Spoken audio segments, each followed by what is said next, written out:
Manish joining me with more inputs. Manish, इस वक्त जो जानकारी हमें मिल रही है कि तीनों अक्यूज्ड को जुडिशियल कस्टडी में भेज दिया गया है। Over to you for the latest Manish. देखिए, हाँ, आज कोर्ट में पेश किया गया था। 24 घंटे के भीतर तीनों आरोपियों को पेश करना था। हालांकि आज रविवार था तो मजिस्ट्रेट को बुलाया गया, तीनों को पेश किया गया। न्यायिक हिरासत में इन तीनों को भेज दिया गया है। पूछताछ में अहम जानकारी जो उन्होंने दी, जिनका जिक्र एफआईआर में भी है, बड़ा अपराधी बनने की चाहत रखते थे और कुछ उसी पैटर्न पर जैसे अतीक अहमद ने अपने कैरियर की शुरुआत की थी।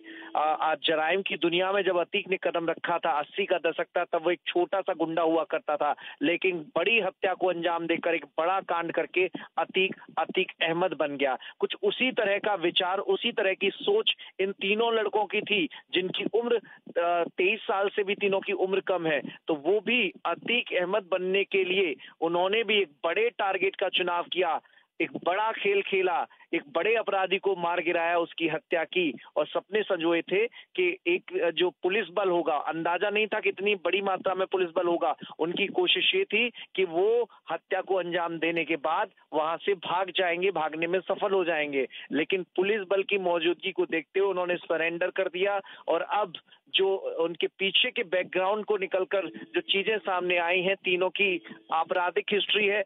हालांकि 2 की कंफर्म हो गई है। हमीरपुर और जो बांदा है, वहां के जो 2 लवलेश और सनी है, जिसका नाम मोहित है, उनकी आपराधिक हिस्ट्री निकलकर सामने आई है। इससे पता चलता है कि पहले भी ये इस तरह के मामलों में संलिप्त रहे हैं, जेल भी जा चुके हैं। और जिस हिसाब से उन्होंने गोलीबारी की, जिस साफगोई के साथ वो गोली चला रहे थे, तो उससे साफ पता चलता है कि वो शार्प शूटर हैं। वो पहले भी इस तरह की गोलीबारी कई बार कर चुके हैं। टारगेट को लेकर वो एकदम निश्चिंत थे कि कब नजदीक अतीक और अशरफ आएंगे और कब उन्हें टारगेट को शूट करना है। तो ये पूरी प्रिपरेशन बहुत पहले उन्होंने कर ली थी, रेकी की गई थी। उसके बाद आज कल जब सहूलियत रही, कल जब लगा कि अब टारगेट को अचीव करना बहुत सही वक्त है टारगेट को अचीव करने का, तब उन्होंने अतीक और अशरफ के नजदीक आते ही दोनों को शूट कर दिया। और बराबर पहले अतीक की गोली मारी गई, फिर अशरफ की कई गोलियां मारी गई, दोनों ढेर हो गए, मौके पर मौत हो गई। अब जो ताजा अपडेट मिला है, अतीक और अशरफ की बॉडी कब्रिस्तान पहुंचने वाली है। वहां जो अंतिम संस्कार की प्रक्रिया है वो संपन्न कराई जाएगी। जो पूरा इलाका है, उस इलाके में भारी पुलिस बल डिप्लॉय किया गया है। पीएसी की कई यूनिट वहां तैनात की गई हैं, आरएएफ की यूनिट को वहां तैनाती दी गई है, क्योंकि सेंसिटिव इलाका माना जाता है। अतीक अहमद का जो घर है, ऑफिस है, वो इसी इलाके में है। ऐसे में कोई लॉ एंड ऑर्डर को लेकर चैलेंजिंग जैसी सिचुएशन ना हो, उसको ध्यान में रखते हुए वहां पर पेट्रोलिंग की गई, बैरिकेटिंग की गई। लोगों का अनावश्यक रूप से जमावड़ा नहीं है और ज्यादा लोगों को इस जनाजे में, इस सुपर्दे खाक की जो प्रक्रिया होती है, उसमें ज्यादा लोगों को हिस्सा लेने की अनुमति नहीं है।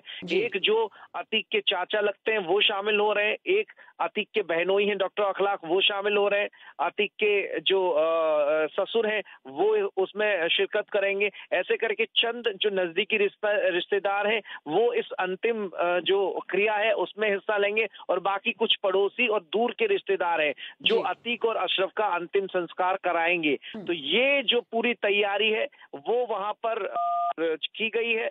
भारी मात्रा में पुलिस बल, और एक बड़ी जो चीज है, मुख्यमंत्री योगी आदित्यनाथ ने जो 3 सदस्यीय जुडिशरी कमेटी बनाई है वो भी जल्द अपना काम शुरू कर देगी। हालांकि 2 महीने का एक और सवाल पूछना चाहूंगी मनीष, पोस्टमार्टम रिपोर्ट के बारे में हमारे पास क्या जानकारी है? इस पूरे मामले के ऊपर इनिशियल पोस्टमार्टम रिपोर्ट निकल के आया है अभी तक?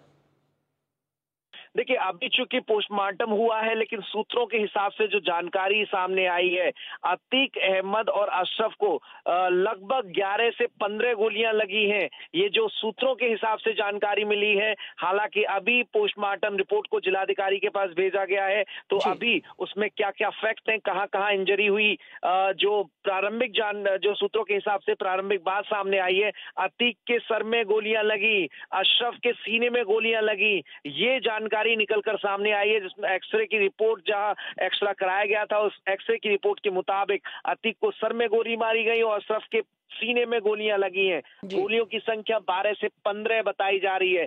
कई राउंड फायरिंग हुई थी, उसमें से कई फायर हो सकता है मिस रहे हो। जो पीएम रिपोर्ट जब सामने आएगी तो उसमें एकदम बारीकी से सारी चीजों का जिक्र होगा, तब सही स्थिति सामने आ पाएगी। लेकिन अभी जो प्रारंभिक जानकारी सूत्रों के हिसाब से आ पाई है, उसके मुताबिक 12 से 15 गोलियां दोनों को लगी थी।